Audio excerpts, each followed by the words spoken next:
മട്ടന്നൂർ കുഞ്ഞിപ്പള്ളി വളയാൽ റോഡിൽ തെളുപ്പിലാണ് കനാൽ തകർന്ന് വീടുകളിലേക്ക് വെള്ളം കയറിയത്. 10ഓളം വീട്ടുകാരെ മാറ്റി താമസിപ്പിച്ചു. 5 വീടുകളും വാഹനങ്ങളും വെള്ളത്തിലായി. കനാൽ പരിസരത്തെ സി ഉത്തമൻ, സി മധു, സി പ്രശാന്തൻ, സി കാഞ്ചന, കെ ഖാദർ എന്നിവരുടെ വീടുകളിലാണ് വെള്ളം കയറിയത്.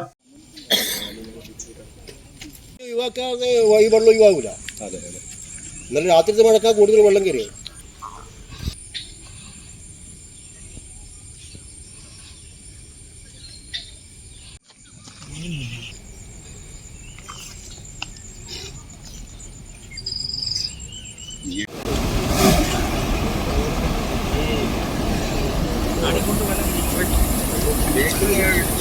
വിവരമറിഞ്ഞ് മട്ടന്നൂരിൽ നിന്ന് ഫയർഫോഴ്സും കീഴല്ലൂർ പഞ്ചായത്ത് അധികൃതരും നാട്ടുകാരും പോലീസും വില്ലേജ് അധികൃതർ ഉൾപ്പെടെയുള്ളവർ സ്ഥലത്തെത്തി വീട്ടുകാരെ മാറ്റി താമസിപ്പിച്ചു.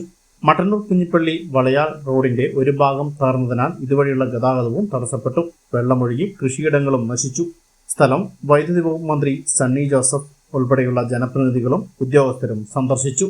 ഹൈവിഷൻ ന്യൂസ്, ഇരിട്ടി.